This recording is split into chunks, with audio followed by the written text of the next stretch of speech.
बिस्मिल्लाहिर्रहमानिर्रहीम अस्सलाम वालेकुम व्यूअर्स की हाल उम्मीद है सारे ठीक होंगे। अल्लाह ताला सारे अपने घर खुश रखे आबाद रखे आमीन सुम आमीन। ये तो व्यूअर्स अज बड़ी अनोखी जी रैसपी बनाई है। तुसी यकीन नहीं मनोगे कि ये ਜਿਹੜੇ कबाब आ जो तुसी इन्हां नूं खाओगे तो तुसी बिल्कुल भी यकीन नहीं करोगे, कोई भी खाने वाला यकीन नहीं कर सकेगा कि तुसी मूली दे नाल बनाए आ। ना इहदे विच मूली दा कड़वा टेस्ट आएगा तो ना ही मूली की जी एक मखसूस जी स्मैल होंगी है वो आएगी। चलो देखते हैं ਆਪਾਂ किस तरह बनाया। जो तुसी भी चाहते हो ਤੁਹਾਡੇ मूली के कबाब सारे पसंद करन तो तुसी वीडियो ਨੂੰ बिल्कुल भी स्किप नहीं करना, वीडियो ਨੂੰ फुल वाच करना वा। कोई भी स्टैप जो मिस हो गया फिर ਤੁਹਾਡੇ कबाब सही नहीं बनणगे तो फिर मेरी जिम्मेदारी कोई नहीं। चलो देखते हैं ਆਪਾਂ ਇਹਨਾਂ ਨੂੰ किस तरह बनाया। बिस्मिल्लाहिर्रहमानिर्रहीम। सब तो पहले ਆਪਾਂ पानी गर्म करांगे।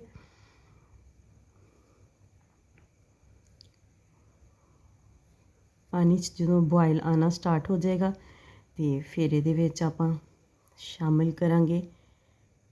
ये देखो इन्ना क पीस मैं ये जायफल का शामिल किया वा तो यह जावतरी शामिल कर दी है। जायफल तो जावतरी क्यों शामिल की है, ये इसलिए शामिल की है ताकि मूली की जी स्मैल आ वो बिल्कुल ना आए, थानू पता ही ना चले कि तुसी मूली के कबाब खा रहे हो। तो मूली आप ये शामिल कर दी, इनू अच्छे तरीके दे नाल पकन देंगे। इनू आप गलाना वा अच्छे तरीके दे नाल। जो मूली गल जाएगी तो उस तो बाद आप इहदा पानी जिहड़ा वा वो कढ़ देना वा तो इनू अच्छे तरीके दे नाल निचोड़ लेना वा। तुसी इनू ये देखो माशाअल्लाह मूली गल गई है अपनी। तुसी चाहो तो इनू प्रैशर कुकर दे विच गला सकदे हो। इहदे विच मैनूं ज़्यादा टाइम लग गया सी। तुसी प्रैशर कुकर च गलाओगे तो 2-3 मिनट दे विच मूली जिहड़ी गल जाएगी। तकरीबन 10-15 मिनट लग गया सी मूली नूं गलदे होया। बिस्मिल्लाहिर्रहमानिर्रहीम। हुण आपां चॉपर लवांगे। जे तुहाडे कोल चॉपर ना होवे तो तुसी इन्हां नूं कुंडी विच भी कुट सकदे हो। कुंडी डंडा जिहड़ा जिहदे विच आपां लसन मिर्चां वगैरह कुट्टी दियां ना आम, तो तुसी उहदे विच भी कुट सकदे हो। तो यह चने की दाल आ, ये बॉयल कर लई सी मैं। ये अद्धा पाओ चने की दाल आ ते 2 मूलियां वा।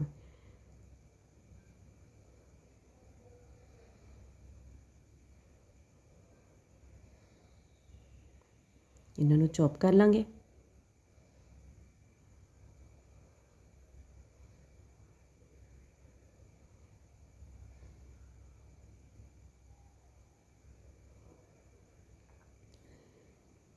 दाल ते मूली नूं मैं चॉप कर लिया वा। तो बैटर थोड़ा हजे पतला वा, हजे इहदे विच आपां बाकी चीज़ां भी शामिल करनियां वा। तो थोड़ा जिहा इहदे विच आपां बेसन शामिल करांगे ताकि बैटर की कंसिस्टेंसी जिहड़ी आ वो थोड़ी थिक हो जाए।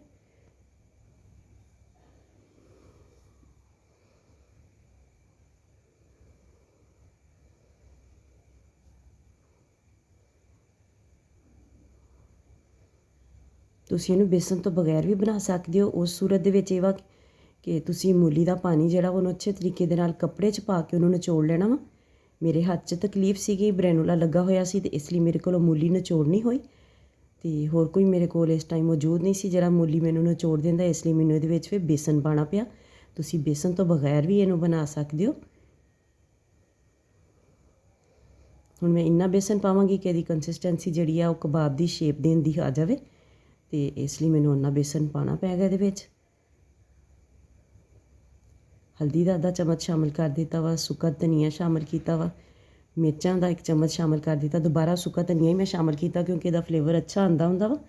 तो पहले मैंने थोड़ा लग रहा सी तो इसलिए मैं थोड़ा जिहा होर शामिल कर दिता। तो एंड ते मैं धनिया तो पहले इहदे विच शामिल किया थोड़ा जिहा चाट मसाला, थोड़ी जी अजवाइन मसल के शामिल कर देंगे क्योंकि इन्हां चीज़ां दे विच बेसन वालियां दे विच अजवाइन ते साबत जीरा जिहड़ा वो लाजमी शामिल करना चाहिए। 1 चम्मच नमक का मैं भर के शामिल कर दिता। बिल्कुल बारीक चॉप किया होया प्याज शामिल कर दिता, सब्ज़ मिर्चां शामिल कर दित्तियां ते अपनियां चीज़ां हो गईयां कंप्लीट।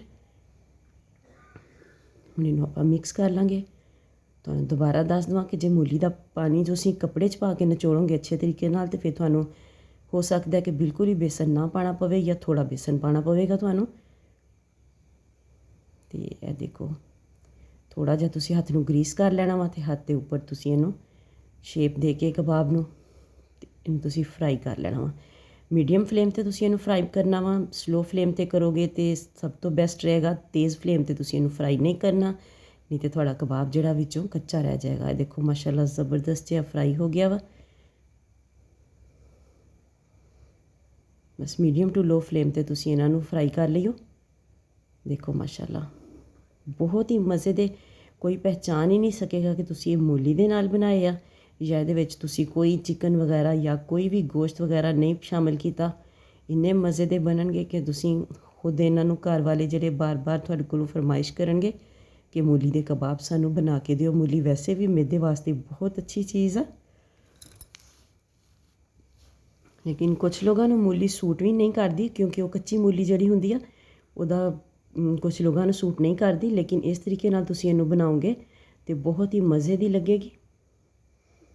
ਮੂਲੀ ਦੇ ਨਾਲ ਹੋਰ ਵੀ ਬਹੁਤ ਸਾਰੀਆਂ ਡਿਸ਼ਾਂ ਬਣ ਸਕਦੀਆਂ। ਇੰਸ਼ਾਅੱਲਾ ਤਾਲਾ ਕੋਸ਼ਿਸ਼ ਕਰਾਂਗੀ ਕਿ ਜਲਦੀ ਤੋਂ ਜਲਦੀ ਮੂਲੀ ਦੇ ਸੀਜ਼ਨ 'ਚ ਤੇ ਤੁਹਾਨੂੰ ਜਿਹੜੀਆਂ ਵਾ ਮੂਲੀ ਦੀਆਂ ਡਿਸ਼ਾਂ ਹੀ ਸਿਖਾਈਆਂ ਜਾਣ। ਤੇ ਇਹ ਦੇਖੋ ਮਾਸ਼ਾਅੱਲਾ ਜ਼ਬਰਦਸਤ ਹੈ, ਮੂਲੀ ਦੇ ਕਬਾਬ ਆਪਣੇ ਤਿਆਰ ਹੋ ਗਏ। ਵੀਡੀਓ ਚੰਗੀ ਲੱਗੇ ਤੇ ਲਾਈਕ ਤੇ ਸ਼ੇਅਰ ਜ਼ਰੂਰ ਕਰਿਆ ਜੇ। ਚੈਨਲ 'ਤੇ ਨਵੇਂ ਆ ਚੈਨਲ ਨੂੰ ਸਬਸਕ੍ਰਾਈਬ ਕਰਕੇ ਜਾਇਆ ਜੇ, ਨਾਲ ਬੈਲ ਆਈਕਨ ਨੂੰ ਜ਼ਰੂਰ ਪ੍ਰੈਸ ਕਰਿਆ ਜੇ ਤਾਂ ਕਿ ਆਉਣ ਵਾਲੀ ਵੀਡੀਓਜ਼ ਦਾ ਨੋਟੀਫਿਕੇਸ਼ਨ ਤੁਹਾਡੇ ਤੱਕ ਆਸਾਨੀ ਨਾਲ ਪਹੁੰਚ ਸਕੇ। ਮਿਲਦੇ ਹਾਂ ਕਿਸੇ ਨੈਕਸਟ ਵੀਡੀਓ 'ਚ, ਉਦੋਂ ਤੱਕ ਲਈ ਅੱਲਾ ਹਾਫਿਜ਼।